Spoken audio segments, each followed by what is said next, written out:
Magandang hapon, narito na ang mga balita sa inyong PRTV News Break. Nagsagawa ng inspeksyon ng Philippine National Police sa mga bentahan ng paputok sa Bukawi, Bulacan. Alamin natin ang detalye mula kay JM Pineda. JM.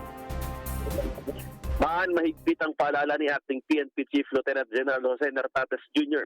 sa mga nagbebenta at mamimili patungkol nga dito sa mga pinagbabawal na paputok o firecrackers. Sa kanyang pagbisita kanina sa mga tindahan ng paputok sa Bukawi, Bulacan, ibinandera niya ang mga illegal firecrackers na dapat iwasan ng publiko ngayong pagsalubong sa bagong taon. Kapansin-pansin dito ang mga pangalan ng mga bawal na paputok dahil ang iba dito ay isunod sa pangalan ng mga malalakas na bagyo na dumaan sa bansa. Kabilang nga dyan ang Ulysses, Pepito, Karina at Yolanda. Kasama pa rin sa listahan ng mga paputok gaya ng Piccolo, Plapla, Bin Laden, Goodbye Philippines, Goodbye Chismosa at Atomic Bomb. Personal rin na kinausap ni Nartates ang ilang mga tindera sa lugar para alamin ang sitwasyon ng bentahan ngayong papalapit na ang salubong 2026. Ayon sa ilang mga store owner, tumaas ang presyo ng ilang mga mabentang paputok gaya ng Quitis na halos dumoble ang presyo kumpara noong October at November. 5 piso lang daw kasi kada stick ang bentahan nila nito noong mga nakaraang buwan. Pero ngayon ay pumapalo na ito ng 9 pesos hanggang 10 pesos kada stick o nasa 1,000 kada bundle. Ang dahilan daw dyan ay ang pagtaas rin ng presyo ng mga materyales ng mga paputok. Kung ikukumpara naman noong salubong 2025, mas maaga daw na tumaas ang presyo ng mga paputok ngayong taon. Last year daw kasi ay naglalaro lang sa 7 pesos kada stick ang Quitis bago magpasko at pumapalo lang ng 10 piso nang papalapit na ang bagong taon.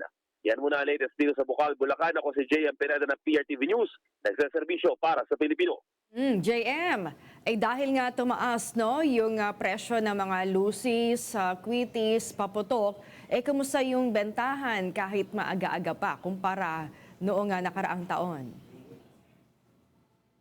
Sabi ng ilang mga tinderang nakausap natin kanina ay paano daw ay nakaka-survive yung kanilang mga negosyo. Actually, papalapit na yung bagong taon, medyo lumalakas na yung bentahan at dumadagsa daw yung tao dun sa Bukawi, Bulacan. Yung ilan naman ay talagang ginagawa nila, nag-adjust din daw dun sa presyo at hindi nila pinapantay dun sa kung ano yung presyo na kailangan nilang ibenta at binababaan nila ng konti para kahit papano daw ay makabenta sila ng mga paputok.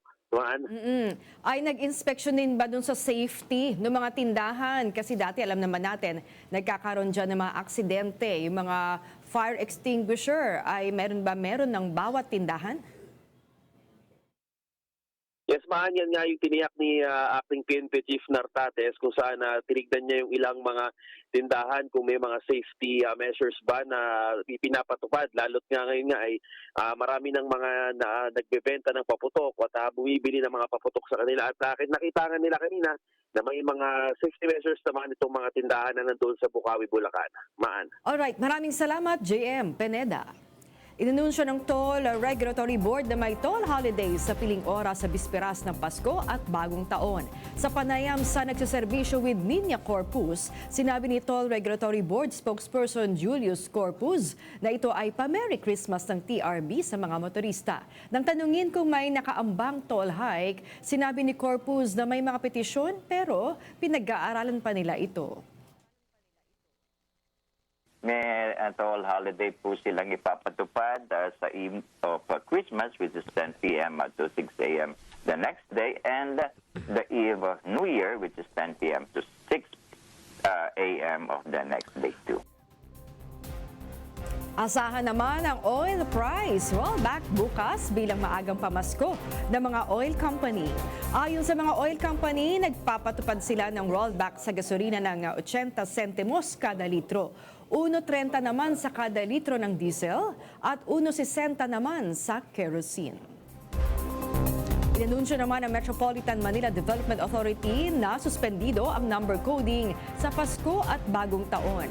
Ayon sa MMDA, suspendido rin ang number coding sa bisperas ng Pasko at Bagong Taon, maging sa Rizal Day o December 30 at sa unang araw ng Bagong Taon, January 1, 2026. At yan ang mga balita na kalap ng inyong PRTV News Break. Live kami sa free-to-air, Beam Channel 31, Signal Channel 31 at sa YouTube. Tumutok din sa aming social media accounts sa Instagram, Facebook at TikTok sa @PRTV Prime Media. Ako po si Maan Macapagal. Magandang hapon.